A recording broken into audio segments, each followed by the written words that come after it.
மலையக பெண்களின் அரசியல் பிரதிநிதித்துவத்தை மேம்படுத்தி அந்த சமூகத்தின் பல்துறைசார் அபிவிருத்திக்காக பல்வேறு நெருக்கடிகளுக்கு மத்தியில் சேவையாற்றி வரும் பிரஜைகள் முன்னணியின் நுவரெலியா மாவட்ட வேட்பாளரான கிட்னன் விஜயகுமாரி தொடர்பில் நியூஸ் போஸ்ட் கொண்டு வரும் விசேட தொகுப்பு அடுத்து.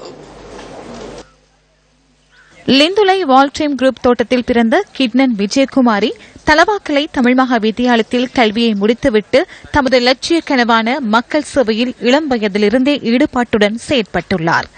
தேயிலை கொழுந்து பறிக்கும் விஜயகுமாரி வருமானத்தை ஈட்டிக் கொள்வதற்காக ஓய்வு நேரங்களில் தையல் வேலைகளை மேற்கொள்வதுடன் விவசாயத்தினையும் செய்து வருகின்றார். இதன் காரணமாக மக்கள் மத்தியில் பெரிதும் பேசப்பட்ட விஜயகுமாரி குடும்ப வாழ்க்கையில் இணைந்த பின்னரும் சமூக சேவை மீதான ஆர்வமும் உற்சாகமும் எந்த விதத்திலும் குறையவில்லை. மகளிர் அமைப்பின் செயலாளராக உள்ள விஜயகுமாரி தோட்ட பெண்களின் வாழ்க்கை மேம்பாட்டிற்காக அரும்பாடுபட்டு வருபவர். கொழுந்து பறிக்கும் பெண்கள் அதே வேலையில் இருக்கணும் இல்லை, எங்களுக்கும் பிரஜா உரிமைகள் இருக்கின்றது, அதை நாங்கள் சரிவர பயன்படுத்திக்கிறதில்லை. எனவே இந்த ஒத்துழைப்பு கொடுத்தார் ஸ்ரீ ரங்கா அவர்கள். அதர் மாதிரி எல்லா பெண்களுமே இருந்து கொள்ள வேண்டும்.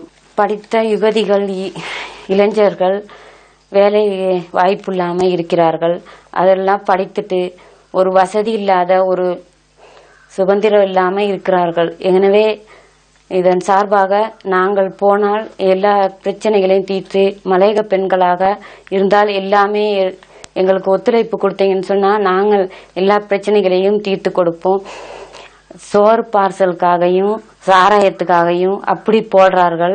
அதற்படியெல்லாம் போடாதீங்க. நாங்கள் மலையக பெண்களாகிய நாங்கள் எங்களுக்கு பொன்னான வாக்கை எங்களுக்கு போடுங்கள்.